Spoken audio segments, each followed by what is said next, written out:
കണയം കല്ലുരുട്ടി കരിങ്കൽ ക്വാറിയിൽ നഗരസഭയുടെ മിന്നൽ പരിശോധന. സ്ഫോടനത്തിൽ വീടുകൾക്ക് കേടുപാടുകൾ സംഭവിച്ചെന്ന പരാതിയിൽ അന്വേഷിച്ച് റിപ്പോർട്ട് നൽകാൻ എഞ്ചിനീയറിംഗ് വിഭാഗത്തിന് നഗരസഭയുടെ അടിയന്തര നിർദ്ദേശം.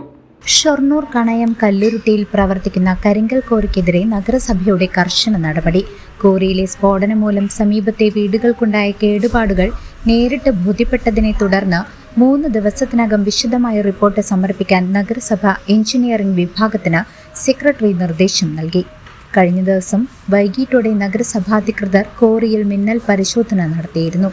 ഉഗ്രശബ്ദത്തോടെയുള്ള പാറപൊട്ടിക്കൽ കാരണം വീടുകളുടെ ഓടുകൾ ഇളകി വീഴുന്നതായും ചുമരുകൾക്ക് വിള്ളൽ സംഭവിക്കുന്നതായും കാട്ടി 27 പരാതികളാണ് നഗരസഭയ്ക്ക് ലഭിച്ചിട്ടുള്ളത്. നിശ്ചിത സമയപരിധി ലംഘിച്ച് പുലർച്ചെ മുതൽ രാത്രി വൈകുന്നതുവരെ ക്വാറി പ്രവർത്തിക്കുന്നുണ്ടെന്നും 100-ലധികം കുടുംബങ്ങൾ ഭീതിയിലാണെന്നും നാട്ടുകാർ പരാതിപ്പെടുന്നു. നേരത്തെ നഗരസഭ പ്രവർത്തനാനുമതി നിഷേധിച്ചിരുന്നുവെങ്കിലും ഉടമകൾ കോടതി മുഖേനയാണ് അനുമതി നേടിയെടുത്തത്. എഞ്ചിനീയറിംഗ് വിഭാഗം നൽകുന്ന റിപ്പോർട്ട് നഗരസഭാ കൗൺസിൽ ചർച്ച ചെയ്ത ശേഷം മൈനിങ് ആൻഡ് ജിയോളജി വകുപ്പിനും കോടതിക്കും കൈമാറും. നഗരസഭാധ്യക്ഷ പി നിർമ്മല, ഉപാധ്യക്ഷൻ AK Anuraj, secretary K Rajesh എന്നിവരുടെ നേതൃത്വത്തിലായിരുന്നു പരിശോധന.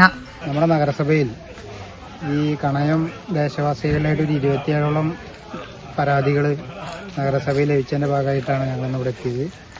ഈ ക്വാറിയുടെ പ്രവർത്തനം കാരണം 27ഓളം വീടുകൾക്ക് സാരമായ കേടുപാടുകളും അവരുടെ ജീവനും സ്വത്തിനുമൊക്കെ ഭീഷണിയായിട്ട് നിലനിൽക്കുന്നുണ്ട് എന്ന് പരാതി കിട്ടിയതിൻ്റെ അടിസ്ഥാനത്തിലാണ് ഇന്ന് മുനിസിപ്പൽ സെക്രട്ടറി AE എല്ലാവരെയും കൂട്ടി ചെയർപേഴ്സണും വൈസ് ചെയർമാൻ എല്ലാവരും കൂടി ഇവിടെ ഞങ്ങൾ വന്നത്.